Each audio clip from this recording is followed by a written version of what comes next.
Izraeli nuk ka më këthim rapa. Do të reagojnë në çfarë do që ndodhë e për cjell apo jo Shtetet e Bashkuara të Amerikës. A kuptim. Hajde, s'ka problem. Se live jemi, nuk ka problem. Po, lem një orë dhe respektojmë atë, kupton në çdo rast. E tash makina rrugës. E shrisme të respektojmë. Kohë e vështirë është, trafike shumë e të gjitha, po... Po prish makina. Po, dakord, po të gjithë jemi prishur nga pak. Ndi. Po, bëtën. Atëherë, po mundohem të sqaroj këtë situatë. Një është që ajo që ka ndodhë dhe është një bombardim në zbrasti, për arsye se të gjitha elementet jo esenciale, si që quajtën Shtetet e Bashkuara të Amerikës, para fillimit bombardimit, janë të strehuara, ose janë të larguara nga vendet ku mund të atakohet nga Irani. Pra, si tua Shtetet e Bashkuara kanë... E kanë ditur. Irani e ka njoftuar. Shtetet e Bashkuara që mund në... Jo. Në ruajnë deri në këtë rast. Bombardimet e Shtetet e Bashkuara të Amerikës, atëherë kur Shtëpia e Bardhë vendosi që do të sulmohet Irani, kanë kaluar 5 ditë ose 6 derisa është marrë akti definitiv për bombardim. Dhe ato elementet jo esenciale janë larguar nga vendet e ngjarjes duke përfshi edhe njerëzit njerëzit rreth Iranit ose në vendet rreth Iranit. Çka është kjo? I ka 2 elemente. Nëse ky bombardim ka ndodhur në këtë mënyrë ku nuk ka pas as viktima as dëme, Irani për problemet brendshme thotë që ne e kthyem bombardimin, e bombarduam bazat ushtarake të Amerikës dhe tash kërkojmë bisedime ose paqe. Kjo është një variant. Varianti i dytë është ma Iran. Ai nëse Irani ose një prej atyre liderëve ekstremist thotë na do ta vazhdojmë luftën. Këtu atëherë kemi një problem. Aty ma Irani do ketë pasoja shumë serioze. Por mbi këtë, pa marrë parasysh se a do të pranoj paqen apo jo, Izraeli e ka nisur luftën. Dhe Irani nuk ka fuqi më që të bëjë tilla, ama përmes milicive të veta ose grupeve terroriste do të shtrihet prapë, do të krijojë problematike. Dhe në këtë situatë Shtetet e Bashkuara të Amerikës janë në një pozitë shumë të vështirë. Unë dyshoj që konflikti do të ndalet, edhe pse Irani mund të kërkojë paqe përmes elementeve tjera, po elementet radikale nuk e lejnë këto. Por nga përfituesit më të mëdhenj të kësaj situate janë Kina dhe Rusia.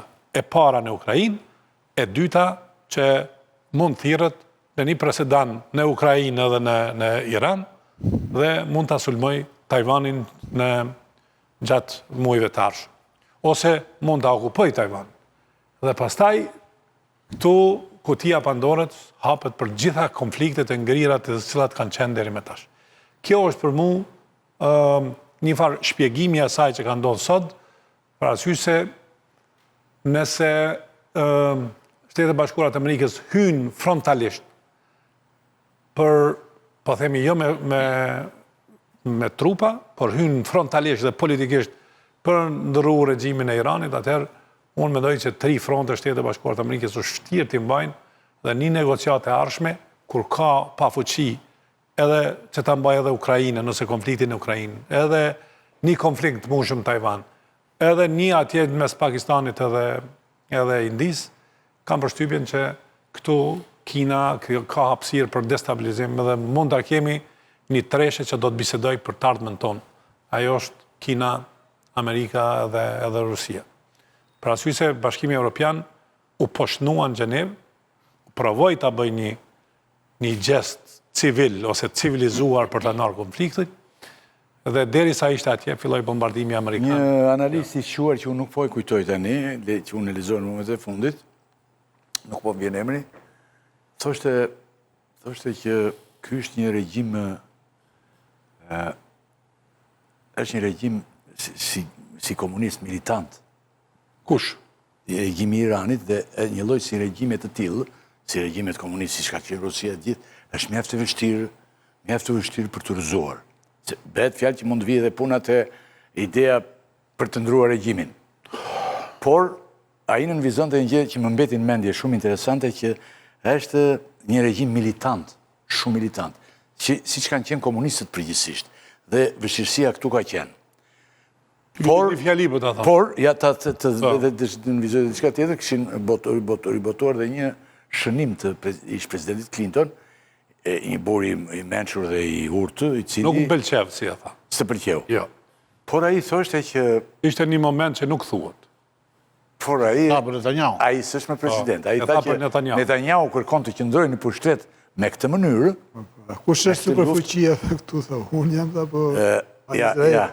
A i thoshte që, në më thënë, Netanyahu përpiqet të qëndrojë në pushtet në këtë mënyrë, dhe nga ana tjetër, presidentët e fundit shtetë, dhe më thënë, 4 presidencat e fundit nuk është se i kanë hyrë kësaj lufte për të mos ndezur popujt arabë, të cilët vërtet po qëndrojnë të heshur tani, por ka një problem. Problemi është se Clinton nuk u deklaru për gjenocidin e Gazës. Nga e keqa se sa lufta në Iran, unë mendoj është se ekzistojnë 2 Amerika rreth konfliktit në Iran. E para është ajo izolacioniste e kryesuar nga Vance dhe Trump Junior, dhe të tjeret që janë aty janë 7-8 grupi që quhet bordi i shtëpisë së bardhë, ose që ka një farë sistemi paralel të funksionimit, dhe është Trump me sekretarin e shtetit dhe me të tjere. Dhe kjo për mu është shqetësuese.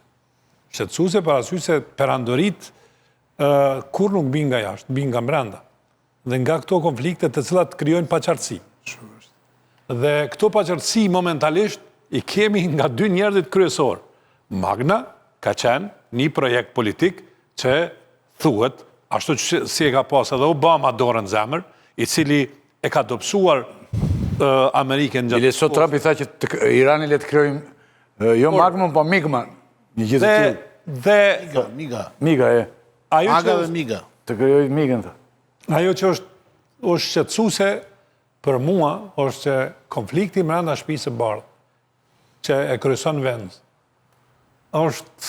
nuk është i paserios, është serios. Objektivi... Ai e tha, ne nuk jemi që të rrëzojmë regjimin e Ajatollah. Ka një konflikt me S'kanë që ai të merr të heqë. Jo, nuk bëhet ashtu, nuk bëhet. Zëvendës presidenti nuk heqet, se është i votum. Problemi e mbron kushtetuta. Që autoriteti Trumpi nuk vjen diskutim aty. Ajo që nuk diskutohet është kjo, që Amerika do të vazhdoj të jetë lider unipolare në botë, tenton të jetë të vazhdoj. Nuk është më, më jenë keq, po nuk është. Ai nuk më dhe çfarë tenton Trumpi. Ose nuk është gati të pranojë numrin 2. Trumpi nuk ka asnjë. Po themi 2, Trumpi nuk ka asnjë konstruktiv me një fuqi tjetër të fortë në rang global. Pra nuk e njeh si fuqi globale Rusinë. I tha kur Rusia tentoi të ndrynte në konfliktin e Iranit, i tha vazhdo Ukrainën ti, i tha mos u merr me këtë. Me Kinën nuk hyn fare, se di as do të di. Europën e përjashtoi fare si opsion. Jo, po thjeshtëson shumë më burr. Dhe Trumpi, si? Po thjeshtësohet shumë. Çfarë për analistët tani presin këtu, çfarë ndodh me Amerika first? Amerika e para. Trump erdhi në pushtet duke premtuar se Amerika nuk do të përzihet me luftat e të tjerëve. Madje do të ndaloj luftrat. Këtë të Ukrainës ta do të mbaroj për 24 orë. Tani ky merr punë bomba aty, ose këtë. Tani çfarë ndodh me këtë? Kjo është salto. Se ne kuptojmë që mbrapa është Amerika, nuk është Izraeli. Nuk e përjashton ndryrën. Po e ke edhe Flynnin një deklaratë njeriut kryesor të po themi kështu strategjisti kryesor i Trumpit, i cili thotë që fuqia e Trumpit kthehet në Iran ose në rrëzimin e Ajatollahut. Dhe thotë që kur gjiri përsik përfundon si konflikt, atëherë Trumpit s'mund t'i thot askush jo. Pastaj. Por unë nuk mendoj kështu. Edhe pse ajo është për arsye se po ajo është fuqi, po unë po flas me logjikën politike. Sa më shumë që ti hapësh në konflikte, edhe për të krijuar paqe, gjithashtu ose kërkesën për të krijuar paqe në disa vende, ti je më i dobët në fuqinë tënde. Unë mendoj që plus kur ke një farë qëndrimi të mbrëmshëm i cili është dual.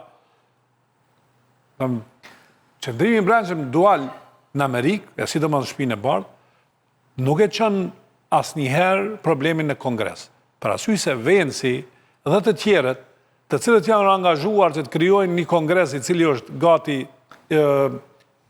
gati i përgjysmuar për Magna dhe asnjëherë për invazione, atëherë tregon që Kongresi nuk do ta votonte një hyrje të Amerikës në Iran. Kjo bombat e veçuara ose veçimi i bombardimeve mund ta bëj presidenti vet, por trupat dojnë një nënshkrim ose shumicës në Kongres.